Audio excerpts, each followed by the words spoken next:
They laughed at the quiet old man walking into their luxury club, but when he picked up the mic and spoke live, everything changed. What happened next shocked the entire staff, and the world watched it unfold in real time. It was a bright Monday morning at the prestigious Sterling Heights Country Club, nestled in the heart of a wealthy neighborhood. The staff gathered near the reception for the daily meeting, but the air was filled with laughter. They were whispering and pointing at an older black man walking through the lobby in plain clothes. "This guy's clearly lost," joked the club manager, Brad, snickering loudly. "He probably cleans the golf carts," added a young server, rolling her eyes. No one greeted him respectfully. Instead, they continued giggling and mocking him. Unaware or unbothered by their behavior, the man walked slowly through the elegant lounge. He looked around at the decor, nodded thoughtfully, and even smiled at a few members. But the staff kept up the mockery, assuming he didn't belong in their elite environment. Little did they know, they were about to face the biggest shock of their lives. Brad walked back into the staff room and joked, "We should call security on that guy." The rest of the employees chuckled, thinking it was harmless fun. Minutes later, the club's intercom system buzzed with a surprising announcement.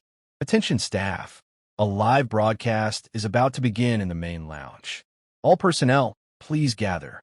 Confused but curious, the team assembled in front of the large screen hanging on the wall. Some thought it might be a new training video or a boring investor update. But as the broadcast began, they were stunned to see the same black man on screen. He stood confidently at the front of the club, microphone in hand. Behind him, a camera crew had set up for a live stream on the club's social media pages. Every eye in the room widened as he began to speak with authority. "Good afternoon," he said calmly. "My name is Charles J. Walker, and I am the new majority owner of Sterling Heights Country Club." Gasps filled the lounge as jaws dropped in disbelief. Brad's smirk vanished, replaced by a ghostly pale expression. The staff who had mocked him earlier suddenly looked at each other in horror. Charles continued, "Today, I came here dressed like any other guest to observe, not the service, but the attitudes." He paused for a moment, letting the weight of his words settle. "I was spoken to with sarcasm, laughed at, and completely disrespected by my own team." The camera zoomed in, catching the uncomfortable faces of the employees. This club stands for excellence, and more importantly, respect. Today, that standard was clearly not met. Silence fell across the room like a heavy fog. Charles turned to a list he held in his hand, names highlighted in red. "Bradley Collins," he read aloud. Brad stepped forward, visibly sweating. "You're the manager here, yet you led the mockery. Effective immediately, you are terminated." A security guard appeared beside Brad, escorting him out quietly. The rest of the staff looked on, eyes wide with fear. "Susan Myers, Timothy Lark, Jenna Ruiz, your behavior today was unacceptable. You're also dismissed." Each name called sent a ripple of tension through the room. Those named were escorted out, their faces burning with embarrassment. Charles didn't yell. He didn't insult. He stayed calm and firm. But the message was loud and clear. Respect is not optional. Meanwhile, the live stream began gaining attention online. Thousands of viewers tuned in. Club members started arriving, some confused, others applauding the decision. One elderly member said, "It's about time someone cleaned house." Another added, "He handled that with such class. I'm proud to be a member here." Some staff who had not mocked Charles stood quietly, unsure of their fate. He addressed them too. "Those who treated me with dignity, your jobs are safe." The air shifted from shock to admiration as his words echoed in the hall. Reporters outside caught wind of the story and started gathering at the gate. Charles turned to the cameras and said, "This is not just about me. It's about changing culture. Respect," he explained, "was the foundation of all success." After the firings, Charles shared a personal story that moved the room. "I started as a janitor in a similar club when I was 17, he said. "I know what it feels like to be looked down upon." He recalled being called names, ignored, and treated like he didn't matter. "But I kept working hard, investing wisely, and learning every step of the way." His eyes scanned the room as he continued. "And today, I own the kind of place where I was once invisible. A few staff members teared up, touched by his vulnerability.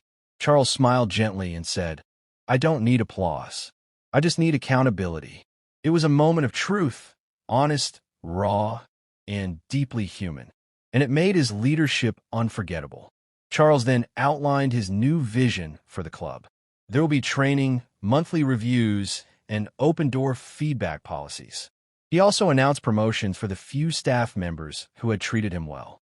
Leadership is about humility and action, he said. He promised investment in better facilities, fair wages, and more diversity in hiring.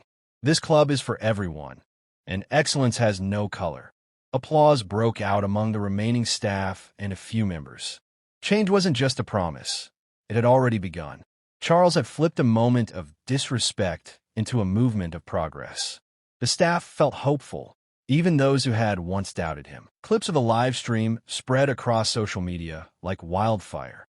Black CEO shuts down racism at his own club, Live, read one headline. Celebrities and business leaders reposted it, praising Charles's bold leadership. You can lead with class and strength. This man proved it, one comment read. Thousands applauded his calm but firm style of justice. Some said it gave them courage to speak out in their own workplaces. The club's reputation skyrocketed within days, with new membership applications flooding in. Even former critics were now admirers of Charles's approach. One post said, he didn't raise his voice, he raised the bar. The message was clear: power, when used wisely, changes lives. A week later, Charles returned to the club, this time in a sharp navy suit. Everyone greeted him warmly, now recognizing him not just as the CEO, but as a leader.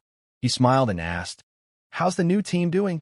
The new manager, a woman promoted from the cleaning staff, replied, inspired, sir. Charles walked through the same lounge where he was mocked days ago.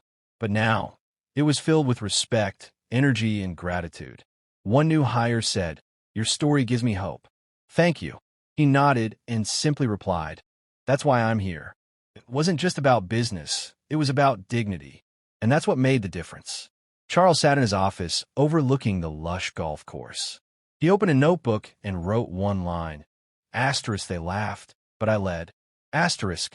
His story became more than viral content. It became a lesson in leadership. Books, interviews, and college case studies would later be written about this moment. But for Charles, the victory wasn't in fame, but in restoring values.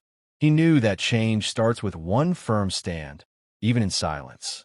The staff, the members, the world, all had seen something rare, true integrity.